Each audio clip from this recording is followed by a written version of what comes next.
ഇത്ര കാലവും ഇല്ലാത്ത ഈ സംഗമം ഇപ്പോൾ എന്തുകൊണ്ടാണ് എന്നാണ് ചിലർ ചോദിക്കുന്നത്. മാറുന്ന കാലത്തിനനുസരിച്ച് തീർത്ഥാടക പ്രവാഹം വർദ്ധിക്കുമ്പോൾ അത് ആവശ്യപ്പെടുന്ന രീതിയിൽ ഉയർന്ന് ചിന്തിക്കേണ്ടതുകൊണ്ട് എന്നതാണ് ആ ചോദ്യത്തിനുള്ള ഉത്തരം. അല്ലെങ്കിൽ മനസ്സിലാക്കിയിട്ടും സർക്കാരിനെതിരെ ഒരു നനഞ്ഞ പടക്കമെങ്കിലും എറിഞ്ഞ് കുറച്ചുപേരെയെങ്കിലും തെറ്റിദ്ധരിപ്പിക്കാം എന്ന് കരുതിയോ ആവാം ഇത്തരം കാര്യങ്ങൾ നടത്തുന്നത്. ബോധപൂർവം നുണ പ്രചരിപ്പിക്കുന്ന ചില കേന്ദ്രങ്ങളുണ്ട്. അത്തരം കേന്ദ്രങ്ങള് ആ നുണ പ്രചരിപ്പിക്കുന്നവരുടെ കലിയായിട്ട് സ്വീകരിച്ചവരാണ്. അവർ കാണുന്നത് ഒരു നുണ നല്ല രീതിയിൽ പ്രചരിപ്പിച്ചാൽ 10-20% ആളുകളെയെങ്കിലും തെറ്റിദ്ധരിപ്പിക്കാൻ കഴിയുമെന്നാണ്. അങ്ങനെ നുണയെ ആശ്രയിക്കുന്നവരുണ്ട്. സത്യത്തിൽ ഈ ന്യൂനപക്ഷ സംഗമത്തിന്റെ പൊരുൾ എന്താണ്? ഭക്തി കേവലമൊരു പരിവേഷമായി അണിയുന്നവർക്ക് പ്രത്യേക അജണ്ടയുണ്ടാവാം, അവർക്ക് പ്രത്യേക താല്പര്യങ്ങൾ ഉണ്ടാവാം. അവ മുൻനിർത്തി അവർ ഭക്തജന സംഗമം തടയാൻ എല്ലാവിധ പരിശ്രമങ്ങളും നടത്തി നോക്കി. യഥാർത്ഥ ഭക്തരുടെ സ്വഭാവം എന്താണെന്ന് എന്നത് വ്യക്തമാക്കിയിട്ടുണ്ട്. ഭക്തന്റെ ലക്ഷണങ്ങൾ ഭഗവത്ഗീതയുടെ 12-ാം അധ്യായത്തിൽ 13 മുതൽ 20 വരെയുള്ള 8 ശ്ലോകങ്ങളിലായാണുള്ളത്. അതിലേറ്റവും പ്രധാനപ്പെട്ടത് അദ്വേഷ്ട സർവഭൂതാനാം മൈത്ര കരുണ ഏവജ എന്ന് തുടങ്ങുന്ന ഭാഗമാണ്. കല്ലും മുള്ളും കാലിക്കുമെത്ത എന്ന ശരണം വിളിച്ചുകൊണ്ട് കഷ്ടപ്പെട്ട് കാനനപാതകൾ താണ്ടി 18-ാം പടി കയറി അവിടെ എത്തുന്ന ഭക്തജനങ്ങളെ സ്വാഗതം ചെയ്യുന്നത് തത്വമസി എന്ന ഉപനിഷത്ത് വചനമാണ്. ചില പ്രചരിപ്പിക്കുന്നത് പോലെ ഈ അയ്യപ്പ സംഗമം പെട്ടെന്നൊരു സുപ്രഭാതത്തിൽ തീരുമാനിച്ചതല്ല. വർഷങ്ങൾ നീണ്ട ആലോചനകൾക്കും ചർച്ചകൾക്കും ശേഷമാണ് ഇത്തരമൊരു പരിപാടിയിലേക്ക് എത്തിയത്. ഇതിനെയൊക്കെ ഉദ്ദേശിച്ചാണ് പണ്ടുള്ളവര് ക്ഷീരമുള്ള രകട്ടിന്റെ കൊട്ടിലും ചോര തന്നെ കൊതുകിന്റെ കൗതുകം എന്ന് പറഞ്ഞത്. ശബരി ഒരു തപസ്വിനിയായിരുന്നു. ഗോത്ര സമൂഹത്തിൽ നിന്നുള്ള തപസ്വിനി. സീതാന്വേഷണത്തിന്റെ ഭാഗമായി രാമലക്ഷ്മണന്മാർ ആ വഴി വരുന്നത് കാത്തിരുന്ന ആ ശബരിയുടെ പേരിലാണ്. പിന്നീട് ആ സ്ഥലം തന്നെ അറിയപ്പെട്ടു. അതാണ് ശബരിമല. ഇതാണ് ആ ഐതിഹ്യം.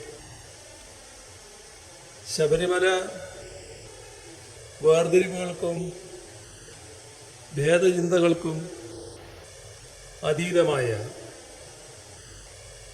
ജാതിഭേദം മതദ്വേഷം ഏതുമില്ലാതെ അങ്ങനെയുള്ള വേർതിരിവുകൾക്കും ഭേദചിന്തകൾക്കും അതീതമായ മതാതീത ആത്മീയതയെ ഉദ്ഘോഷിക്കുന്ന, എല്ലാ മനുഷ്യർക്കും ഒരുപോലെ പ്രാപ്തമായ ആരാധനാലയമാണ്. ആ നിലക്ക് തന്നെ ഈ ആരാധനാലയത്തെ നമുക്ക് ശക്തിപ്പെടുത്തേണ്ടതുണ്ട്. അയ്യപ്പ ഭക്തന്മാർ ഇന്ന് ലോകത്തെമ്പാടുമുണ്ട്. അതുകൊണ്ട് തന്നെയാണ് ഈ മഹാസംഗമത്തിന് ഒരു ആഗോള സ്വഭാവം കൈവരുന്നത്. നേരത്തെ കേരളത്തിൽ നിന്നുള്ള തീർത്ഥാടകരായിരുന്നു ശബരിമലയിൽ എത്തിക്കൊണ്ടിരുന്നത്. അതോടൊപ്പം അയൽ സംസ്ഥാനക്കാരായ ആളുകളും എത്തിയിരുന്നു. പിന്നീട് രാജ്യത്തിന്റെ നാനാഭാഗങ്ങളിൽ നിന്നായി തീർത്ഥാടകരുടെ പ്രവാഹം തന്നെയുണ്ടായി. ക്ഷേത്രത്തിന്റെ സാർവലൗകിക സ്വഭാവം മുൻനിർത്തിയാവണം ലോകത്തിന്റെ പല ഭാഗങ്ങളിൽ നിന്ന് ശബരിമലയിലേക്ക് ഇന്ന് ആളുകൾ എത്തുന്നത്. പലപ്പോഴും ഭക്തജന സാഗരം എന്ന് വിശേഷിപ്പിക്കാവുന്ന സാന്നിധ്യമാണ് ഇവിടെ ഉണ്ടാവുന്നത്. ഇത്രയേറെ ആളുകൾ എത്തുമ്പോൾ ക്ഷേത്രപ്രവേശനം സുഗമമാക്കാനും തീർത്ഥാടനം ആയാസരഹിതമാക്കാനും വലിയ തോതിലുള്ള ഇടപെടലുകൾ ഉണ്ടാകേണ്ടതുണ്ട്. ഈ ബോധ്യത്തോടെയാണ് തിരുവിതാംകൂർ ദേവസ്വം ബോർഡ് അതിൻ്റെ പ്ലാറ്റിനം ജൂബിലിയോടനുബന്ധിച്ച് ഇങ്ങനെയൊരു സംഗമം നടത്തുന്നത്.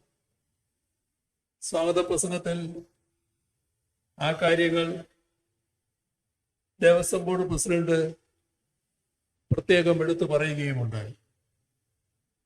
തീർത്ഥാടകർക്ക് എന്താണ് വേണ്ടത്? അത് സർക്കാരോ ദേവസ്വം ബോർഡോ ഏകപക്ഷീയമായി സങ്കല്പിച്ച് നടപ്പിലാക്കുകയല്ല വേണ്ടത്. ഭക്തജനങ്ങൾ തന്നെ മനസ്സിലാക്കി വേണ്ടത് ചെയ്യുകയാണ് ആവശ്യം. അതിനുകൂടി ഉദ്ദേശിക്കപ്പെട്ടിട്ടുള്ളതാണ് ഈ ഭക്തജന സംഗമം. ഇതിനോട് ഭക്തജനങ്ങൾ, പ്രത്യേകിച്ച് അയ്യപ്പ ഭക്തന്മാർ സർവാത്മന സഹകരിക്കുന്നുവെന്ന് കാണുന്നത് സന്തോഷകരമാണ്. യഥാർത്ഥ ഭക്തർക്ക് ഇങ്ങനെയേ ചെയ്യാനാവും. ഭക്തി കേവലമൊരു പരിവേഷമായി അടിയുന്നവർക്ക് പ്രത്യേക അജണ്ടയുണ്ടാവാം. അവർക്ക് പ്രത്യേക താല്പര്യങ്ങളുണ്ടാവാം. അവ മുൻനിർത്തി അവർ ഭക്തജന സംഗമം തടയാൻ എല്ലാവിധ പരിശ്രമങ്ങളും നടത്തി നോക്കി. അത് നമുക്ക് ബാധകമല്ല. ആ വഴിക്കുള്ള ശ്രമങ്ങളെ ബഹുമാനപ്പെട്ട സുപ്രീം കോടതി തന്നെ വിലക്കി എന്നത് നമുക്കാകെ ആശ്വാസകരവുമാണ്. യഥാർത്ഥ ഭക്തരെ തിരിച്ചറിയാൻ വിഷമമില്ല. ഭഗവത്ഗീത തന്നെ യഥാർത്ഥ ഭക്തരുടെ സ്വഭാവം എന്താണെന്ന് എന്നത് വ്യക്തമാക്കിയിട്ടുണ്ട്. ഭക്തന്റെ ലക്ഷണങ്ങൾ ഭഗവത്ഗീതയുടെ 12-ാം അധ്യായത്തിൽ 13 മുതൽ 20 വരെയുള്ള 8 ശ്ലോകങ്ങളിലായാണുള്ളത്. അതിലേറ്റവും പ്രധാനപ്പെട്ടത് അദ്വേഷ്ട സർവഭൂതാനാം മൈത്ര കരുണ ഏവജ എന്ന് തുടങ്ങുന്ന ഭാഗമാണ്. ഒന്നിനെയും ദ്വേഷിക്കാത്തവരും എല്ലാത്തിനും മിത്രമായിരിക്കുന്നവരും എല്ലാവരിലും ദയയുള്ളവനും സുഖദുഃഖങ്ങളിൽ ഭാവഭേദമില്ലാത്തവനും എന്തും ക്ഷമിക്കുകയും സഹിക്കുകയും ചെയ്യുന്നവനും ആയിരിക്കും ഭക്തൻ എന്നതാണ് ആ ഗീതാ നിർവചനം. അതിന് നിരക്കുന്ന തരത്തിലുള്ള ഭക്തിയുള്ളവരുടെ സംഗമമാണ് സത്യത്തിൽ ഇത്.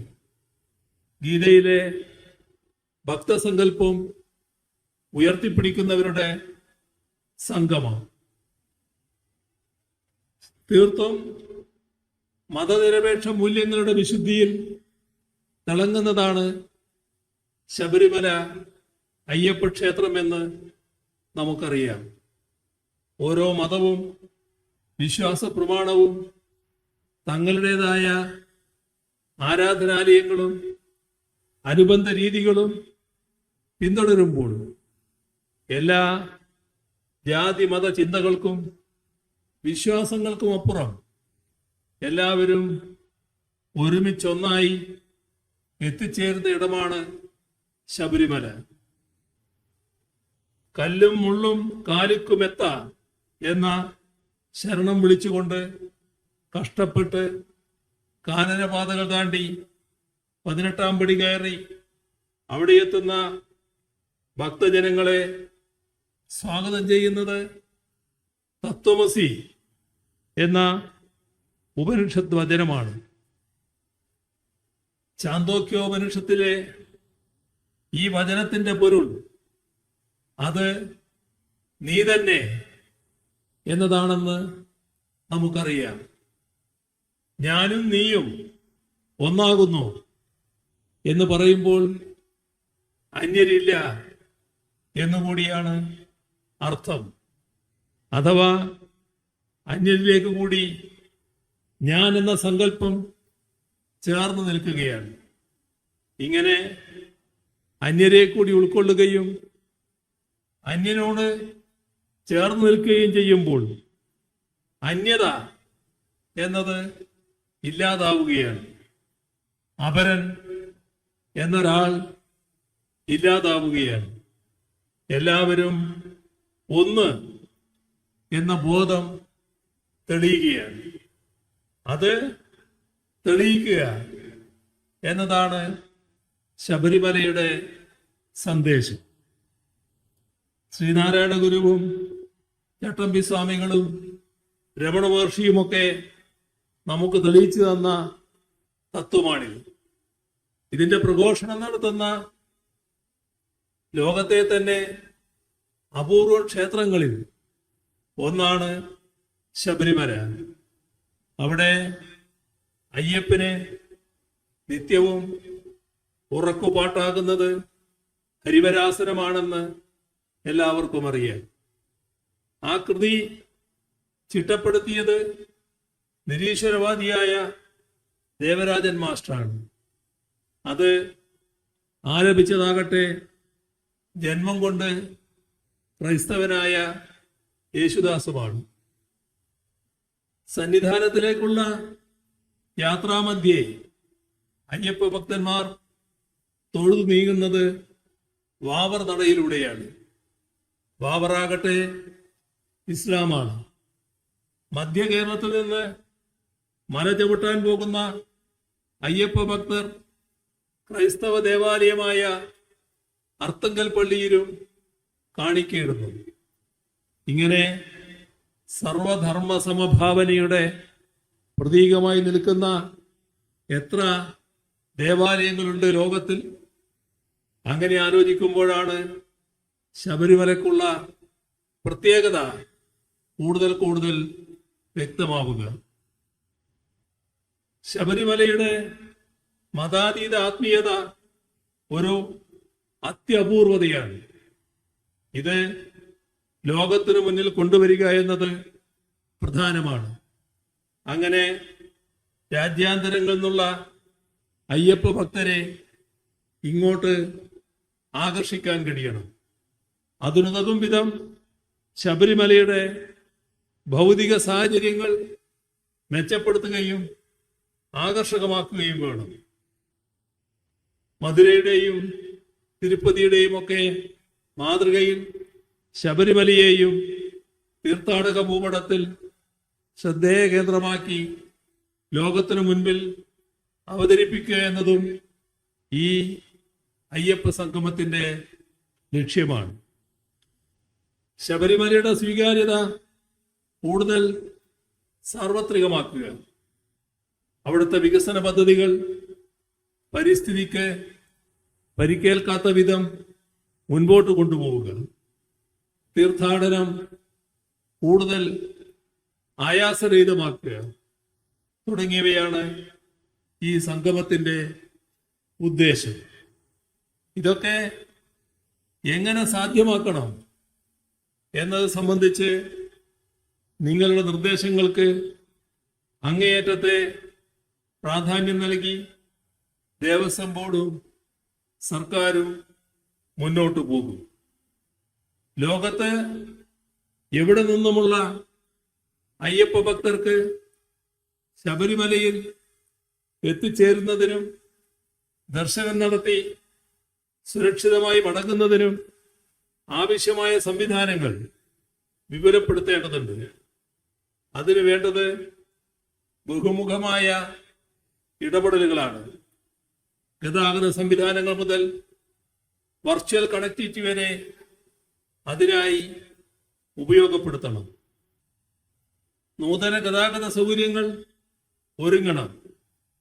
ഭാഷാഭേദമന്യേ അയ്യപ്പ ഭക്തർക്ക് വിവരങ്ങൾ ലഭ്യമാക്കുന്നതിനും രജിസ്ട്രേഷൻ നടത്തുന്നതിനുമുള്ള പോർട്ടലുകളും ഹെൽപ്പ് ഡെസ്കുകളും ഉണ്ടാകണം. ഇക്കാര്യത്തിലൊക്കെ ദേവസ്വം ബോർഡും സർക്കാരും ശ്രദ്ധ വെക്കുമ്പോൾ അതിനെ ദുർവ്യാഖ്യാനം ചെയ്ത് ഭിന്നിപ്പുണ്ടാക്കാൻ ചിലർ ശ്രമിക്കുന്നുണ്ടാവാം. അത് ശബരിമലയുടെ താല്പര്യത്തിലല്ല, ഭക്തജനങ്ങളുടെ താല്പര്യത്തിലുമല്ല. തിരുവിതാംകൂർ ദേവസ്വം ബോർഡിന്റെ കഴിഞ്ഞ 75 വർഷക്കാലത്തെ പ്രവർത്തനങ്ങൾ ഉൾക്കൊള്ളുന്ന ചരിത്ര പ്രദർശനവും ശബരിമലയുമായി ബന്ധപ്പെട്ട കലാരൂപങ്ങളുടെയും മറ്റ് കേരളീയ കലാരൂപങ്ങളുടെയും പ്രദർശനങ്ങളും ഈ സംഗമത്തിന്റെ ഭാഗമായി ഏർപ്പെടുത്തിയിട്ടുണ്ട്. അതിലൂടെ ശബരിമലയുടെ ഖ്യാതിയും തിരുവിതാംകൂർ ദേവസ്വം ബോർഡിന്റെ മാതൃകാപരമായ പ്രവർത്തനങ്ങളും മാത്രമല്ല കേരളത്തിന്റെ സവിശേഷതകളും ലോകമെമ്പാടും എത്തിച്ചേരും. ഇത്ര കാലവും ഇല്ലാത്ത ഈ സംഗമം ഇപ്പോൾ എന്തുകൊണ്ടാണ് എന്നാണ് ചിലർ ചോദിക്കുന്നത്. മാറുന്ന കാലത്തിനനുസരിച്ച് തീർത്ഥാടക പ്രവാഹം വർദ്ധിക്കുമ്പോൾ അത് ആവശ്യപ്പെടുന്ന രീതിയിൽ ഉയർന്ന് ചിന്തിക്കേണ്ടതുകൊണ്ട് എന്നതാണ് ആ ചോദ്യത്തിനുള്ള ഉത്തരം. ചിലർ ഇത് തടയാൻ കോടതിയിൽ വരെ പോയി എന്നത് ഖേദകരമാണ്. അയ്യപ്പനോടുള്ള ഭക്തിയോ വനപരിപാലനത്തിനുള്ള താല്പര്യമോ വിശ്വാസപരമായ ശുദ്ധിയോ ഒന്നുമല്ല അവരെ ഇതിനൊക്കെ പ്രേരിപ്പിക്കുന്നത്. ഇത് ആർക്കാണ് അറിഞ്ഞുകൂടാത്തത്? ക്ഷേത്രഭരണം വിശ്വാസികൾക്ക് വിട്ടുകൊടുത്ത് സർക്കാർ പിന്മാറണം എന്ന ഒരു വാദം ചിലർ ഉയർത്തുന്നുണ്ട്. വിശ്വാസികളുടെ കൈകളിൽ തന്നെ ആയിരുന്നല്ലോ പണ്ട് ക്ഷേത്രങ്ങൾ ഉണ്ടായിരുന്നത്. ആരും നോക്കാനില്ലാതെ അതൊക്കെ മിക്കവാറും നാശോന്മുഖമാകുന്ന നില വന്നപ്പോഴാണ് ദേവസ്വം ബോർഡ് ഉണ്ടാവണമെന്ന, സർക്കാർ ഇടപെടൽ ഉണ്ടാകണമെന്ന ആവശ്യം വിശ്വാസി സമൂഹത്തിൽ നിന്ന് തന്നെ ഉയർന്നു വന്നത്. അങ്ങനെയാണ് ബോർഡുകളും മറ്റ് ഭരണ സംവിധാനങ്ങളും നിലവിൽ വന്നത്. അതോടെ തകർച്ചയിലായ ഒരുപാട് ക്ഷേത്രങ്ങളാണ് ഉദ്ധരിക്കപ്പെട്ടത്. ക്ഷേത്ര ജീവനക്കാർക്ക് കൃത്യമായി ശമ്പളം ഉറപ്പായത്, ജീർണതയിൽ നിന്ന് രക്ഷപ്പെട്ടത് എല്ലാം അതിനുശേഷമാണ്. 2019 കോവിഡ് മഹാമാരിയുടെ സാഹചര്യം എല്ലാവരും ഓർക്കുന്നുണ്ടാവും. ആ സാഹചര്യത്തിൽ ദേവസ്വം ബോർഡിന്റെ ദൈനംദിന പ്രവർത്തനങ്ങൾ പോലും വിഷമത്തിലാകുന്ന സ്ഥിതിയാണ് ഉണ്ടായത്. അന്ന് 140 കോടി രൂപയുടെ ധനസഹായമാണ് സർക്കാർ ബോർഡിന് നൽകിയത്. മരാമത്ത് പണികൾക്കായി 123 കോടി രൂപയും ലഭ്യമാക്കി. ഇത്തരം സത്യങ്ങൾ പലരും കണ്ടില്ലെന്നടിക്കുന്നു. ക്ഷേത്രങ്ങൾ വിശ്വാസികൾക്ക് വിട്ടുകൊടുക്കണമെന്ന് പറയുന്നവർ സർക്കാർ സഹായമില്ലാത്ത പഴയകാല ദുരവസ്ഥയിലേക്ക് ക്ഷേത്രങ്ങൾ തിരിച്ചു പോകണം, അത്തരമൊരു തിരിച്ചുപോക്കാണോ അവരാഗ്രഹിക്കുന്നത് എന്ന് അവരോട് തന്നെ തിരിച്ചു ചോദിക്കേണ്ടതായിട്ടുണ്ട്. ദേവസ്വം ബോർഡിന്റെ വരുമാനം സർക്കാർ കൈക്കലാക്കുന്നുവെന്ന വ്യാജ പ്രചരണം ചിലര് ബോധപൂർവം ഇപ്പോഴും നടത്തി വരുന്നുണ്ട്. ഇതെല്ലാം പലതവണ വിശദീകരിച്ച കാര്യമാണ്. നേരത്തെ ദേവസ്വം ബോർഡ് പ്രസിഡന്റും അതുമായി ബന്ധപ്പെട്ട കാര്യങ്ങൾ പറയുകയുണ്ടായി. ഇവിടെ ശ്രദ്ധിക്കേണ്ട കാര്യം, ക്ഷേത്ര വരുമാനത്തിൽ നിന്ന് സർക്കാർ ഒരു പൈസ പോലും എടുക്കുന്നില്ല എന്നതാണ്. എന്നാൽ ദേവസ്വം ബോർഡിന് സർക്കാർ പണം നൽകുന്നു എന്നതുകൂടി കാണേണ്ടതായിട്ടുണ്ട്. അതുകൊണ്ടാണ് താരതമ്യേന തുച്ഛ വരുമാനം മാത്രമുള്ള എത്രയോ ക്ഷേത്രങ്ങളിൽ ഇന്നും അന്ത്യത്തിരി തെളിയുന്നത്. അവിടങ്ങളിലെ ക്ഷേത്ര ജീവനക്കാർ പട്ടിണിയിലാകാത്തത്. ശബരിമല മാസ്റ്റർ പ്ലാൻ പ്രവർത്തികൾ ആരംഭിച്ച 2011-2012 മുതൽ നാളിതുവരെ 148 കോടി 50 ലക്ഷം രൂപ വിവിധ വികസന പദ്ധതികൾക്കായി സർക്കാർ ചെലവഴിച്ചിട്ടുണ്ട്. ശബരിമലയുടെ ബേസ് ക്യാമ്പായ നിലക്കലിന്റെ ലേഔട്ട് പ്ലാനിന് 2020 തന്നെ സർക്കാർ അംഗീകാരം നൽകിയിരുന്നു. ശബരിമല മാസ്റ്റർ പ്ലാൻ ഉന്നതികാര സമിതിയുടെ പ്രവർത്തനത്തിലെ കാലതാമസം കാരണം ഫണ്ട് യഥാസമയം ചെലവഴിക്കാൻ കഴിയാത്ത സാഹചര്യം മുൻപുണ്ടായിരുന്നു. എന്നാൽ സർക്കാരിന്റെ നിരന്തരമായ ഇടപെടൽ മൂലം ശബരിമല മാസ്റ്റർ പ്ലാൻ പദ്ധതിയിൽ ഉൾപ്പെട്ട പ്രവൃത്തികളെല്ലാം തന്നെ വേഗത്തിലാക്കാൻ കഴിഞ്ഞിട്ടുണ്ട്. അതിന്റെ ഭാഗമായി സന്നിധാനത്തിന്റെയും പമ്പയിലെ ട്രക്ക് റൂട്ടിന്റെയും ലേഔട്ട് പ്ലാനുകൾക്ക് സർക്കാർ കഴിഞ്ഞ ജനുവരിയിൽ അംഗീകാരം നൽകുകയുണ്ടായി. 2016-17 മുതൽ 2025 വരെ ദേവസ്വം സ്ഥാപനങ്ങളുടെ ആധുനികവൽക്കരണത്തിനും വികസനത്തിനുമായി 650 കോടിയോളം രൂപയാണ് സർക്കാർ അനുവദിച്ചത്. തിരുവിതാംകൂർ ദേവസ്വം ബോർഡിന് 145 കോടി രൂപ, കൊച്ചിൻ ദേവസ്വം ബോർഡിന് 26 കോടി രൂപ, മലബാർ ദേവസ്വം ബോർഡിന് 305 കോടി രൂപ, കൂടൽമാണിക്യം ദേവസ്വത്തിന് 4 കോടി രൂപ, ദേവസ്വം റിക്രൂട്ട്മെന്റ് ബോർഡിന് 21 കോടി രൂപ, ശ്രീപത്മനാഭസ്വാമി ക്ഷേത്രത്തിന് 3.5 കോടി രൂപ, ഹിന്ദു ധർമ്മസ്ഥാപന ഭരണ വകുപ്പിന് 28 കോടി രൂപ. ഇങ്ങനെയാണ് ദേവസ്വം ബോർഡുകൾക്കും അനുബന്ധ സ്ഥാപനങ്ങൾക്കും അനുവദിച്ച തുക. ഇതിനു പുറമെ ശബരിമല മാസ്റ്റർ പ്ലാൻ പദ്ധതിക്ക് 83 കോടി 95 ലക്ഷം രൂപയും, ശബരിമല സാനിറ്റേഷൻ സൊസൈറ്റിക്ക് 22 കോടി രൂപയും, ഇടത്താവളം പദ്ധതികൾക്കായി 116 കോടി രൂപയും അനുവദിച്ചു. ശബരിമല ഉത്സവ നടത്തിപ്പിന് വേണ്ടി കഴിഞ്ഞ 4 വർഷങ്ങളിലായി 10 കോടിയിലധികം രൂപയാണ് അനുവദിച്ചത്. 2019-20 സാമ്പത്തിക വർഷത്തിൽ ഏകദേശം 100 കോടി രൂപ തിരുവിതാംകൂർ ദേവസ്വം ബോർഡിലേക്കായി പ്രത്യേകമായി വകയിരുത്തിയിരുന്നു. 2016-17 മുതൽ 2019-20 വരെ എല്ലാ ദേവസ്വം ബോർഡുകൾക്കുമായി 351 കോടി രൂപ വിതരണം ചെയ്തു.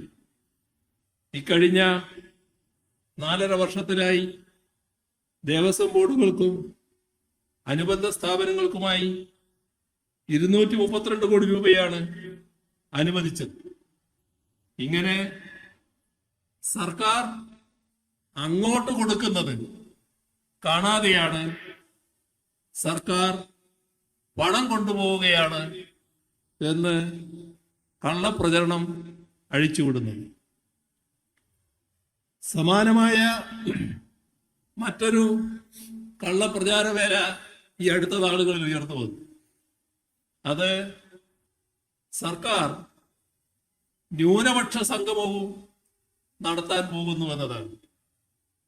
കാര്യങ്ങൾ യഥാർത്ഥത്തിൽ മനസ്സിലാക്കാതെയോ അല്ലെങ്കിൽ മനസ്സിലാക്കിയിട്ടും സർക്കാരിനെതിരെ ഒരു നനഞ്ഞ പടക്കമെങ്കിലും എറിഞ്ഞ് കുറച്ചുപേരെയെങ്കിലും തെറ്റിദ്ധരിപ്പിക്കാം എന്ന് കരുതിയോ ആവാം ഇത്തരം കാര്യങ്ങൾ നടന്നു വന്നു. കറതീർന്ന സങ്കുചിത രാഷ്ട്രീയ ദുഷ്ടലാക്കോടെ ഇത്തരം പ്രചരണം നടത്തുന്നവരെ നമുക്ക് ആ രീതിയിൽ കാണാം. വ്യക്തമായി കാര്യങ്ങൾ മനസ്സിലാക്കാതെ ഒരു വിഭാഗം ആളുകളെ തെറ്റിദ്ധരിപ്പിക്കാൻ വേണ്ടി ചില മാധ്യമങ്ങൾ ദുരുദ്ദേശത്തോടെ വാർത്തകൾ പ്രചരിപ്പിക്കുന്നത് ശരിയാണ്. സംഭവ വികാസങ്ങളെ സത്യസന്ധമായും വസ്തുതാപരമായും നിഷ്പക്ഷമായും ജനങ്ങളിലേക്ക് എത്തിക്കുകയല്ലേ മാധ്യമ പ്രവർത്തനത്തിന്റെ അടിസ്ഥാന പ്രമാണം. ബോധപൂർവം നുണ പ്രചരിപ്പിക്കുന്ന ചില കേന്ദ്രങ്ങളുണ്ട്. അത്തരം കേന്ദ്രങ്ങള് ആ നുണ പ്രചരിപ്പിക്കുന്ന ഒരു കലയായിട്ട് സ്വീകരിച്ചവരാണ്. അവർ കാണുന്നത് ഒരു നുണ നല്ല രീതിയിൽ പ്രചരിപ്പിച്ചാൽ 10-20% ആളുകളെയെങ്കിലും തെറ്റിദ്ധരിപ്പിക്കാൻ കഴിയുമെന്നാണ്. അങ്ങനെ നുണയെ ആശ്രയിക്കുന്നവരുണ്ട്. സത്യത്തിൽ ഈ ന്യൂനപക്ഷ സംഗമത്തിന്റെ പൊരുൾ എന്താണ്? 2031 കേരളം എങ്ങനെയൊക്കെ വികസിച്ച് മുന്നോട്ട് പോകണം എന്നതിനെ കുറിച്ച് സർക്കാർ ആലോചിക്കുന്നുണ്ട്. എന്താണ് ഈ 2031 പ്രത്യേകത? ഐക്യ കേരള രൂപീകരണത്തിന്റെ പ്ലാറ്റിനം ജൂബിലി വർഷമാണ് 2031. ഇതിനോടനുബന്ധിച്ച് കേരളത്തിന്റെ ഇതുവരെയുള്ള വികസന പ്രവർത്തനങ്ങൾ വിലയിരുത്തുക. അതിന് ഈ ഒരു ദശാബ്ദക്കാലം കേരളം വലിയ തോതിലുള്ള പുരോഗതി പല മേഖലകളിലും ആർജിച്ചിട്ടുണ്ട്. അതിന്റെ അടിസ്ഥാനത്തിൽ ഭാവി പ്രവർത്തനത്തിൽ എങ്ങനെല്ലാം കാര്യങ്ങൾ ചെയ്യണം, എങ്ങനെ ഭാവി പ്രവർത്തനങ്ങൾ സംഘടിപ്പിക്കണം, അതിനെക്കുറിച്ച് ആലോചിക്കുന്നതിനായി ഒക്ടോബർ മാസത്തിൽ കേരളത്തിലെ വിവിധ വകുപ്പുകളുടെ ആഭിമുഖ്യത്തിൽ 33 സെമിനാറുകൾ നടത്തുന്നുണ്ട്. 33 സെമിനാറുകൾ. ഓരോ വകുപ്പിന്റെയും ചുമതലയുള്ള മന്ത്രിയുടെ നേതൃത്വത്തിലായിരിക്കും ഈ സെമിനാറുകൾ നടത്തുക. ഇപ്പൊ സെമിനാറുകൾ കുറ്റമറ്റ രീതിയിൽ സംഘടിപ്പിക്കുന്നതിനും ഏകോപിപ്പിക്കുന്നതിനും 18 മാർഗനിർദ്ദേശങ്ങൾ സർക്കാർ പുറപ്പെടുവിച്ചിട്ടുണ്ട്. ഈ 33 സെമിനാറുകൾക്കും തുല്യ പ്രാധാന്യമാണുള്ളത്. അങ്ങനെയുള്ള 33 സെമിനാറുകളിൽ ഒന്ന് മാത്രമാണ് ന്യൂനപക്ഷ വകുപ്പിന്റെ ആഭിമുഖ്യത്തിൽ സംഘടിപ്പിക്കുന്നത്. കാരണം അതും ഒരു വകുപ്പാണ്. ആ വകുപ്പിന്റെ നേതൃത്വത്തിൽ എന്തെല്ലാം കാര്യങ്ങൾ ചെയ്തു എന്നത് വിലയിരുത്തേണ്ടതുണ്ട്. പക്ഷേ ഈ 33-ൽ അതുമാത്രം അറുത്തിയെടുത്ത് തീർത്തും വസ്തുതാവിരുദ്ധമായി പ്രചാരണം നടത്തി ജനങ്ങളെ തെറ്റിദ്ധരിപ്പിക്കാനാകുമോ എന്നതാണ് ഒരു കൂട്ടർ ശ്രമിച്ചത്. ഇതിനെയൊക്കെ ഉദ്ദേശിച്ചാണ് പണ്ടുള്ളവര് ക്ഷീരമുള്ള രകട്ടിന്റെ കൊട്ടിലും ചോര തന്നെ കൊതുകിന്റെ കൗതുകെന്ന് പറഞ്ഞത്. ഇനി ചില പ്രചരിപ്പിക്കുന്ന പോലെ ഈ അയ്യപ്പ സംഗമം പെട്ടെന്നൊരു സുപ്രഭാതത്തിൽ തീരുമാനിച്ചതല്ല. വർഷങ്ങൾ നീണ്ട ആലോചനകൾക്കും ചർച്ചകൾക്കും ശേഷമാണ് ഇത്തരം ഒരു പരിപാടിയിലേക്ക് എത്തിയത്. നേരത്തെ സ്വാഗത പ്രസംഗത്തിൽ ദേവസ്വം ബോർഡ് പ്രസിഡന്റ് അത് എടുത്തു പറയുകയുണ്ടായി. മലേഷ്യ, സിംഗപ്പൂർ തുടങ്ങിയ രാജ്യങ്ങളിൽ നിന്നുള്ള പലരും ഇങ്ങോട്ട് വിളിച്ച് ശബരിമലയെ ആഗോളതലത്തിൽ ശ്രദ്ധേയമാക്കേണ്ടതിനെ പറ്റി സംസാരിക്കാറുണ്ട്. ഇരുമുടിക്കെട്ടുമായി വിമാനത്തിൽ വരുമ്പോഴുണ്ടാകുന്ന ബുദ്ധിമുട്ടുകൾ പരിഹരിക്കാൻ ഇടപെടണമെന്ന് ആവശ്യപ്പെടാറുണ്ട്. പ്രശ്നപരിഹാരത്തിന് യോഗം വിളിക്കണമെന്ന് ആവശ്യപ്പെട്ടിട്ടുണ്ട്.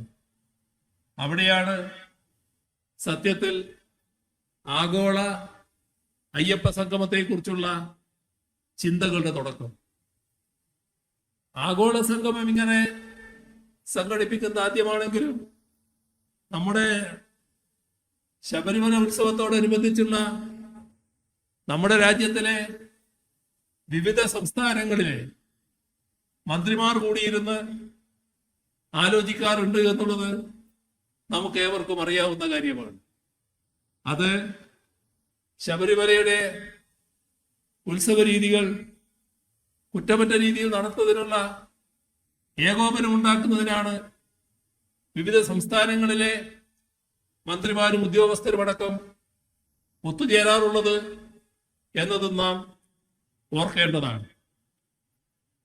ഇവിടെ ശാസ്ത്രീയമായ ഒരു മാസ്റ്റർ പ്ലാനാണ് തയ്യാറാക്കിയിട്ടുള്ളത്. ശബരി റെയിൽപാത, റോപ്പ് വേ, വിമാനത്താവളം, ഇതെല്ലാം ഇവിടെ യാഥാർത്ഥ്യമാകാൻ പോവുകയാണ്. നാം കാണേണ്ട ഒരു വസ്തുത, ശബരി റെയിൽപാതയുടെ കാര്യത്തിൽ അടുത്ത ദിവസം ഒരു പച്ച നുണ വലിയ തോതിൽ പ്രചരിപ്പിക്കാനൊരു ശ്രമം നടന്നല്ലോ. ശബരി റെയിൽപാതയുടെ പ്രാധാന്യം മനസ്സിലാക്കിക്കൊണ്ടുള്ള ഇടപെടലാണ് സംസ്ഥാന സർക്കാർ നടത്തിയത്. സാധാരണ റെയിൽപാതകൾ നിർമ്മിക്കുന്നത് കേന്ദ്ര ഗവൺമെന്റ് ചെലവിലാണ്. കേന്ദ്ര ഗവൺമെന്റാണ് ആ ചെലവ് മുഴുവൻ വഹിക്കേണ്ടത്. നമ്മുടെ സംസ്ഥാനങ്ങൾക്കുള്ള വരുമാനത്തിൽ തന്നെ വലിയ കുറവ് വരുന്നൊരു കാലമാണിത്. ആ കുറവിന് പുറമെ പ്രത്യേക മനോഭാവത്തോടെ ചില സംസ്ഥാനങ്ങളെ സമീപിക്കുന്നതിന്റെ ഭാഗമായി വരുന്ന കുറവ് വേറെയുമുണ്ട്. ഇപ്പോ അടുത്ത കാലത്ത് GST-യിൽ ഏകപക്ഷീയമായി വരുത്തിയ പരിഷ്കരണം ഈ കുറഞ്ഞു നിൽക്കുന്ന വരുമാനത്തിൽ പിന്നെയും കുറവുണ്ടാക്കുകയാണ്. ഇതെല്ലാമാണെങ്കിലും ശബരി റെയിൽ സംസ്ഥാനത്തിന്റെ ഏറ്റവും പ്രധാനപ്പെട്ട ഒരു ആവശ്യമെന്ന് കണ്ടുകൊണ്ട് തന്നെയാണ് സംസ്ഥാന സർക്കാർ നിലപാടെടുത്തത്. അതുകൊണ്ടാണ് പൂർണ്ണമായും ചെലവ് വഹിക്കേണ്ടത് കേന്ദ്ര ഗവൺമെന്റ് ആണെങ്കിലും ഞങ്ങൾ പകുതി ചെലവ് വഹിക്കാൻ സന്നദ്ധമാണ് എന്ന നിലപാട് സംസ്ഥാനം സ്വീകരിച്ചത്. അതിന് ചെലവെത്ര നമ്മൾ വഹിച്ചാലും അനുമതിയും നടപ്പാക്കലും ഉണ്ടാക്കേണ്ടത് കേന്ദ്ര ഗവൺമെന്റിൽ നിന്നാണ്. കാലതാമസം വരുന്നു. പലവട്ടം ചർച്ച ചെയ്തു. ഏറ്റവും ഒടുവിലുള്ള ചർച്ചയിലും ഈ പറയുന്ന 50% വഹിക്കാൻ സർക്കാർ സന്നദ്ധമാണെന്ന് അറിയിച്ചു. അതിലെ ഒരു മാറ്റവും സർക്കാർ വരുത്തിയില്ല. ഇവിടെ തീർത്തും തെറ്റായൊരു കാര്യം ബോധപൂർവം പ്രചരിപ്പിക്കാനുള്ള ശ്രമമാണ് നടന്നത്. എവിടുന്ന് കിട്ടിയ വിവരാണത്? ചർച്ച നടത്തിയത് കേന്ദ്ര റെയിൽവേ മന്ത്രിയുമായി ഞങ്ങൾ നേരിട്ടാണ്. മുഖ്യമന്ത്രി എന്ന നിലക്ക് ഞാനുണ്ട്, റെയിൽവേ മിനിസ്റ്ററുമുണ്ട്. ഞങ്ങൾ പറഞ്ഞതിനപ്പുറം ഈ കേരളത്തിലെ ഈ ഘട്ടത്തിൽ ആര് പറഞ്ഞ വിവരമാണ് ഈ വാർത്തക്ക് അടിസ്ഥാനം? ഒരടിസ്ഥാനവുമില്ലാത്ത വാർത്ത പച്ച നുണയായി പ്രചരിപ്പിക്കുകയാണ്. അതാണ് നാം കാണേണ്ട ഒരു കാര്യം. ഇപ്പോഴും ഞങ്ങൾ അവിടെ തന്നെ നിൽക്കുന്നു. പകുതി പണം വഹിക്കാൻ സർക്കാർ തയ്യാറാണ്. ചെലവിന്റെ പകുതി അവിടെ തന്നെയാണ് നിൽക്കുന്നത്. പക്ഷേ പദ്ധതി സംസ്ഥാന സർക്കാർ നടപ്പാക്കാൻ കഴിയില്ല. കേന്ദ്ര ഗവൺമെന്റാണ് ചെയ്യേണ്ടത്. കേന്ദ്ര ഗവൺമെന്റ് അതിന് തടസ്സം പറഞ്ഞിട്ടില്ല. അത് നടപ്പാക്കുമെന്ന് തന്നെയാണ് പ്രതീക്ഷിക്കുന്നത്.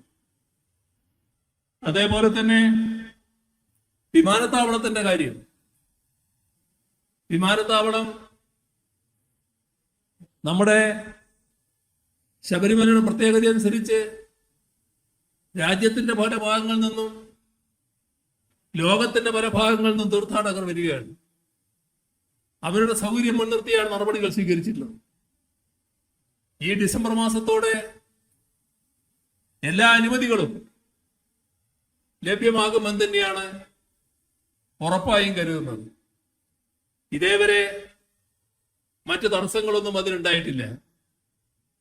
കേന്ദ്ര ഗവൺമെന്റും നല്ല സഹകരണത്തിൽ തന്നെയാണ് പോകുന്നത്.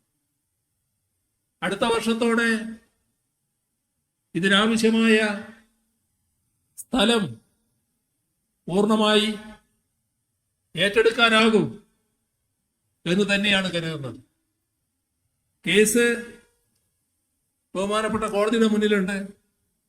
എങ്കിലും മറ്റു തടസ്സങ്ങൾ വരില്ല എന്ന ശുഭപ്രതീക്ഷ തന്നെയാണ് സംസ്ഥാന സർക്കാരിനുള്ളത്. 2026 സ്ഥലം ഏറ്റെടുത്തു കഴിഞ്ഞ് വിമാനത്താവള നിർമ്മാണവുമായി ബന്ധപ്പെട്ട നടപടികളിലേക്ക് കടക്കാനാകും എന്ന് തന്നെയാണ് സർക്കാർ കരുതുന്നത്. റോപ്പ് വേയുടെ കാര്യത്തിലും നല്ല പുരോഗതി ഉണ്ടായിക്കഴിഞ്ഞിരിക്കുകയാണ്. ഈ മാസ്റ്റർ പ്ലാനിന്റെ വിശദാംശങ്ങൾ സ്വാഭാവികമായി സംഗമത്തിൽ ചർച്ച ചെയ്യപ്പെട്ടു എന്ന് വരും. വിവിധ മേഖലകളിലെ വിദഗ്ധരടക്കം അത്തരം ചർച്ചകൾക്ക് നേതൃത്വം നൽകുമെന്നാണ് പ്രതീക്ഷിക്കുന്നത്. നമുക്കറിയാം, ഓരോ വർഷവും ശബരിമലയിലേക്ക് എത്തുന്ന തീർത്ഥാടകരുടെ എണ്ണത്തിൽ വലിയ വർധനവാണ് ഉണ്ടാകുന്നത്. ആ വർധനക്കനുസരിച്ച് സുഗമമായ യാത്രാ സൗകര്യം, പാർക്കിംഗ്, ശുദ്ധജല ലഭ്യത, സാനിറ്റേഷൻ സംവിധാനങ്ങൾ, വിശ്രമ കേന്ദ്രങ്ങൾ, ചികിത്സാ സൗകര്യങ്ങൾ ഇതെല്ലാം ഇവിടെ ഉണ്ടാവണം. എന്നാൽ അതേസമയം പ്രകൃതിയുടെ മനോഹാരിതയ്ക്ക് കോട്ടം തട്ടാതിരിക്കണം. അതിനോടൊപ്പം തന്നെ പരിസ്ഥിതിക്ക് ഏൽക്കാതിരിക്കുകയും വേണം. എരുമേലി അടക്കമുള്ള സമീപ പ്രദേശങ്ങളും ഇതിന്റെ ഭാഗമായി വികസിക്കേണ്ടതുണ്ട്. ഒരു തീർത്ഥാടന ടൂറിസം സർക്യൂട്ട് തന്നെ വികസിപ്പിക്കേണ്ടതുണ്ട് എന്നാണ് കാണുന്നത്. ഏതാണ്ട് 2050 വരെയുള്ള വികസന സാധ്യതകൾ മുന്നിൽ കണ്ടുകൊണ്ടാണ് കാര്യങ്ങൾ നീക്കുന്നത്. ശബരിമല, പമ്പ, പരമ്പരാഗത പാത, നിലക്കൽ എന്നിവയുടെ സമഗ്ര വികസനമാണ് ശബരിമല മാസ്റ്റർ പ്ലാൻ ലക്ഷ്യമിടുന്നത്. ശബരിമല സന്നിധാനത്തിന്റെ ആത്മീയവും സാംസ്കാരികവുമായ പൈതൃകത്തെ മാനിച്ചുകൊണ്ടാണ് ലേഔട്ട് പ്ലാൻ തയ്യാറാക്കിയിരിക്കുന്നത്. അതോടൊപ്പം സുരക്ഷയും സൗന്ദര്യാത്മക മെച്ചപ്പെടുത്തലുകളും ലേഔട്ട് പ്ലാൻ ഉറപ്പാക്കുന്നുണ്ട്. കേരളത്തിന്റെ പരമ്പരാഗത വാസ്തുവിദ്യാ ശൈലിക്ക് അനുസൃതമായ മാർഗനിർദ്ദേശങ്ങളും സവിശേഷതകളും ലേഔട്ട് പ്ലാൻ മുന്നോട്ട് വെക്കുന്നുമുണ്ട്. ശബരിമല സന്നിധാനത്തിന്റെ വികസനത്തിനായി 2022-2027 വരെയുള്ള ആദ്യഘട്ടത്തിന് 600 കോടി 47 ലക്ഷം രൂപയും 2028-2033 വരെയുള്ള രണ്ടാം ഘട്ട വികസനത്തിന് 100 കോടി 2 ലക്ഷം രൂപയും 2034-2039 വരെയുള്ള മൂന്നാം ഘട്ടത്തിന് 77 കോടി 68 ലക്ഷം രൂപയും ഉൾപ്പെടെ ആകെ 718 കോടി 17 ലക്ഷം രൂപയാണ് ലേഔട്ട് പ്ലാൻ പ്രകാരം ചെലവ് കണക്കാക്കിയിരിക്കുന്നത്. ശബരിമല തീർത്ഥാടനത്തിനുള്ള ഒരു ട്രാൻസിറ്റ് ക്യാമ്പായിട്ടാണ് പമ്പയെ ലേഔട്ട് പ്ലാനിൽ വിഭാവനം ചെയ്തിരിക്കുന്നത്. തീർത്ഥാടകർക്ക് സന്നിധാനത്തേക്ക് കയറുന്നതിനും സന്നിധാനത്ത് നിന്ന് തിരിച്ചിറങ്ങുന്നതിനും ഒരു പ്രത്യേക സർക്കുലേഷൻ റൂട്ട് പിന്തുടരുന്നു എന്ന് ഉറപ്പാക്കി അതുവഴി ഭാവിയിൽ ഉണ്ടായേക്കാവുന്ന തിരക്ക് ഒഴിവാക്കുവാൻ ഉതകുന്ന രീതിയാണ് അവലംബിച്ചിരിക്കുന്നത്. ലേഔട്ട് പ്ലാൻ പ്രകാരം പമ്പയുടെ വികസനത്തിനായി 2022-2027 വരെയുള്ള ആദ്യഘട്ടത്തിൽ 184 കോടി 75 ലക്ഷം രൂപ, 2028-2033 വരെയുള്ള രണ്ടാം ഘട്ടത്തിന് 22 കോടി 73 ലക്ഷം രൂപ, അങ്ങനെ ആകെ 207 കോടി 48 ലക്ഷം രൂപ. ട്രക്ക് റൂട്ടിന്റെ വികസനത്തിന് 2022-2025 വരെയുള്ള ആദ്യഘട്ടത്തിന് 32 കോടി 88 ലക്ഷം രൂപ, 2024-26 വരെയുള്ള രണ്ടാം ഘട്ടത്തിന് 15 കോടി 9 ലക്ഷം രൂപ, അങ്ങനെ ആകെ 47 കോടി 97 ലക്ഷം രൂപയുമാണ് ഉൾക്കൊള്ളിച്ചിരിക്കുന്നത്. സന്നിധാനം, പമ്പ, ട്രക്ക് റൂട്ട് എന്നിവയുടെ വികസനത്തിനായി ലേഔട്ട് പ്ലാനുകൾ പ്രകാരം ആകെ ചെലവ് കണക്കാക്കിയിരിക്കുന്നത് 1033 കോടി 62 ലക്ഷം രൂപയാണ്. ശബരിമല മാസ്റ്റർ പ്ലാൻ ഉൾപ്പെടുത്തി 2025-2030 കാലയളവിൽ 314 കോടി 96 ലക്ഷം രൂപയുടെ പദ്ധതികളാണ് ശബരിമല തീർത്ഥാടകർക്കുള്ള സൗകര്യങ്ങൾ വർദ്ധിപ്പിക്കുന്നതിന് വേണ്ടി ആവിഷ്കരിച്ചിട്ടുള്ളത്. പമ്പ ഗണപതി ക്ഷേത്രം മുതൽ പമ്പ ഹിൽ ടോപ്പ് വരെ പമ്പാ നദിക്ക് കുറുകെ നിർമ്മിക്കുന്ന സുരക്ഷാ പാലം, നിലക്കൽ ഇടത്താവളത്തിലെ കോർ ഏറിയയുടെ വികസനം, കുന്നാറിൽ നിന്നും ശബരിമല സന്നിധാനത്തിലേക്കുള്ള കുടിവെള്ള പൈപ്പ് ലൈൻ സ്ഥാപിക്കല്, നിലക്കൽ ഇടത്താവളത്തിലെ റോഡുകളുടെയും അനുബന്ധ പാലങ്ങളുടെയും നിർമ്മാണം, ശബരിമല സന്നിധാനത്തെ തീർത്ഥാടക സൗകര്യ കേന്ദ്രം, തന്ത്രിമഠം, പ്രസാദ നിർമ്മാണ വിതരണ സമുച്ചയം, ഇവയുടെ നിർമ്മാണം, ശബരിമല സന്നിധാനത്ത് അഗ്നിശമന സംവിധാനങ്ങൾ ഏർപ്പെടുന്ന പ്രവൃത്തി, കൂടാതെ ശബരിമല സന്നിധാനത്തെ തീർത്ഥാടക നിർഗമന പാലം, നിലക്കൽ ഇടത്താളവങ്ങളുടെ ജലസ്രോതസ്സുകളുടെ സംരക്ഷണവും പരിപാലനവും, ഇവക്കെല്ലാം വിശദമായ പദ്ധതി രേഖ തയ്യാറാക്കുന്നതിനുള്ള നടപടികളും സ്വീകരിച്ചു വരികയാണ്. ഇത്തരം കാര്യങ്ങളെ പറ്റി ഒരു തുറന്ന ചർച്ച നടത്തുന്നതിൽ ശബരിമലയുടെ വികസനം ആഗ്രഹിക്കുന്നവർ എതിർപ്പ് പ്രകടിപ്പിക്കേണ്ട വല്ല കാര്യവുമുണ്ടോ? അപ്പോൾ എതിർക്കുന്നവരുടെ ഉള്ളിലിരിപ്പ് എന്താണെന്ന് ഊഹിക്കാവുന്നതേയുള്ളൂ. എല്ലാവരുടെയും അഭിപ്രായങ്ങൾ കേട്ട് എല്ലാവരെയും ഉൾക്കൊണ്ട് അവരെയെല്ലാം ചേർത്ത് പിടിച്ചുമാണ് നമ്മൾ ശബരിമലയുടെ വികസനം ഉറപ്പാക്കാൻ ഉദ്ദേശിക്കുന്നത്. ഈ കാഴ്ചപ്പാടിന്റെ അടിസ്ഥാനത്തിലാണ് ഈ അയ്യപ്പ സംഗമം നടത്തുന്നത്. ഈ അയ്യപ്പ സംഗമത്തിന് എല്ലാ വിജയങ്ങളും ആശംസിച്ചുകൊണ്ട് മറ്റ് കൂടുതൽ കാര്യങ്ങളിലേക്ക് കടക്കാതെ നിറഞ്ഞ സന്തോഷത്തോടെ ഇതിന്റെ ഔപചാരികമായ ഉദ്ഘാടനം നിർവഹിച്ചതായി അറിയിച്ചുകൊണ്ട് അവസാനിപ്പിക്കുന്നു.